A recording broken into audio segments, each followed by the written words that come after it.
Since 2023, the fifth generation of K-pop has been in full swing. So today, I thought it would be fun to rank some fifth gen debuts. I definitely can't get through every single group in one video, so today we'll just be looking at 10. There's also a handful of groups who have already disbanded, so we won't be discussing any of them.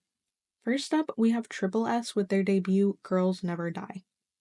Immediately off the bat, the line "We go, we high, go now" has literally gotten stuck in my head. It is so addictive.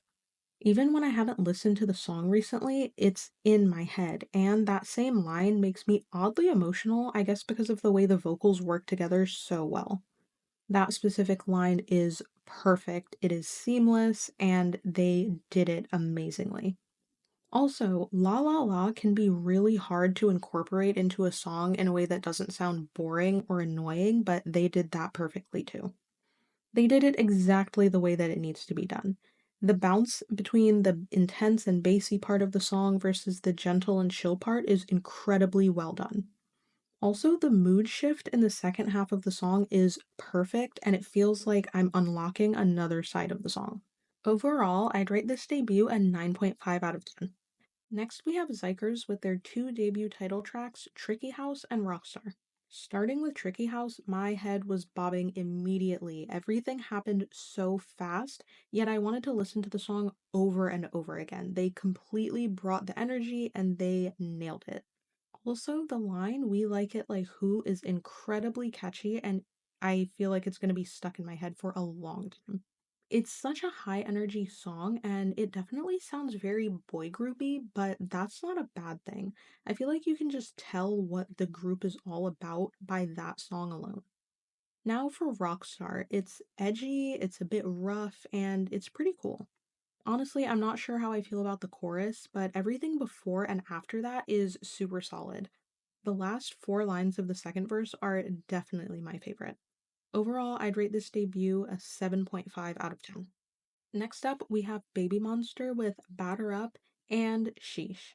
Since they're a seven-member group, but Ion wasn't there for Batter Up, I'll be listening to both songs and giving a rating for both songs combined. I just feel like it's more fair that way. First, Batter Up. They definitely have the signature YG sound, and that's not a bad thing at all. It's definitely a fun and upbeat song, but as for a debut, I feel like instrumentally it could use a little bit more.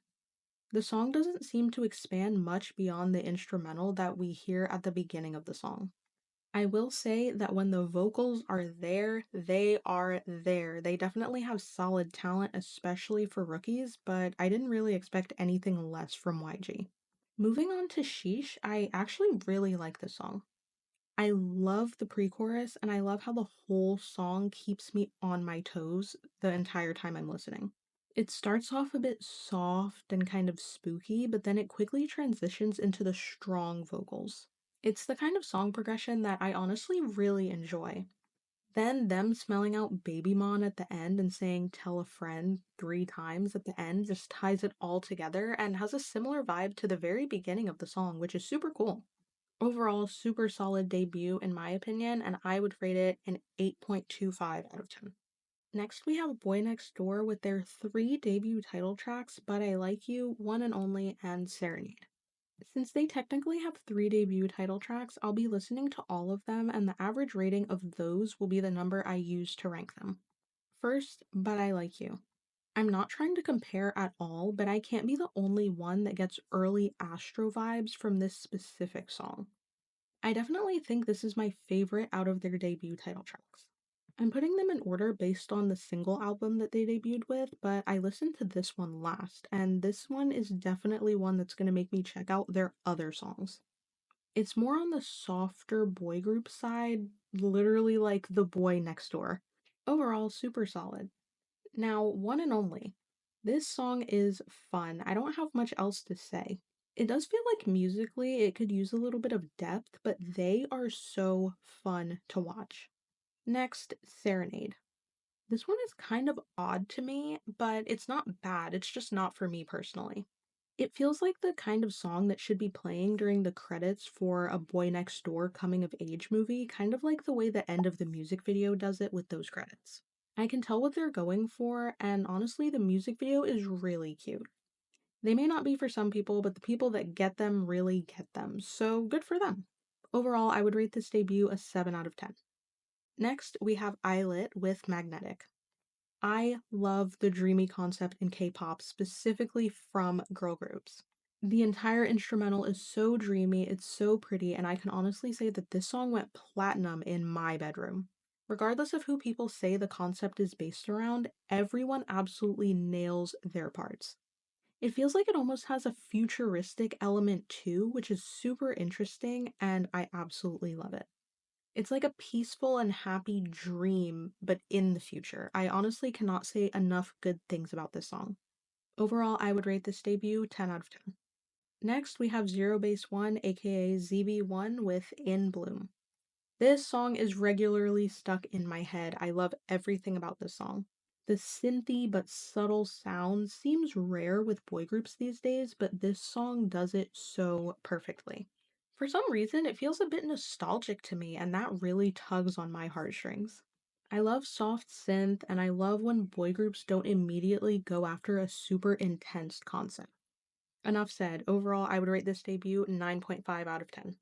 Next, we have Risen with Uh-Uh. This is another one that feels super nostalgic for some reason.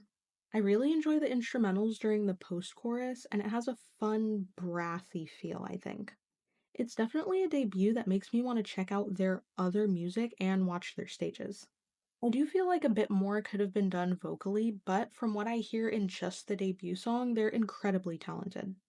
Overall, I would rate this debut an 8 out of 10. Next, we have To Us with Plot Twist. And a plot twist it was because I did not realize that this song was To Us. I really like the sound that they're going for. It's so clear, but also so easy to listen to.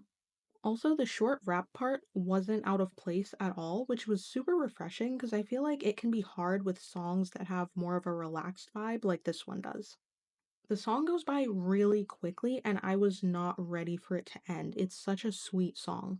Overall, I would rate this debut an 8.5 out of 10. Next, we have Say My Name with their debut song Waveway. It's a really calm and relaxed song, and I honestly think it's super cute. I was kind of waiting for it to do a little bit more than it did, though. To me, it kind of feels more like a B-side or a pre-debut track rather than a debut, but that's not bad at all.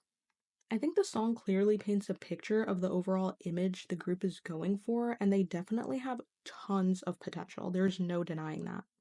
Even with the song itself being more chill, it's evident that the members are very talented, so I'll be continuing to check out their music regardless because I really like the overall sound. Overall, I'd give this debut a 7.5 out of 10. And lastly, we have Ambers and One with their debut On and On. This song immediately grabbed my attention. The progression of the entire song is really, really good. The slight dip in intensity during the pre-chorus, only to pick it back up in the chorus without losing the energy of the song itself, chef's kiss. This is easily one of the best debuts on this list. It's so much fun to listen to. Also, Everybody 1-2 will now be stuck in my head forever. Overall, I'd give this debut an 8.5 out of 10. So, after all of that, I have some thoughts. The average score for all 10 of these debuts combined is about an 8.5, which is incredibly high. Obviously, all of these groups are part of an incredibly competitive industry, so even if it takes them a while to find their footing, that's completely okay. I do have to give a bit of a shout out to my favorite girl group and boy group debuts on this list, ILIT and ZB1. I feel like one of my favorite concepts in K-pop is glaringly obvious based on these groups having my favorite debuts. Regardless, they absolutely delivered what needed to be delivered, so good for them. Anyway, that's all from me. This video was getting a bit long, so thank you so much if you made it to the end of this video, and I'll see you next time.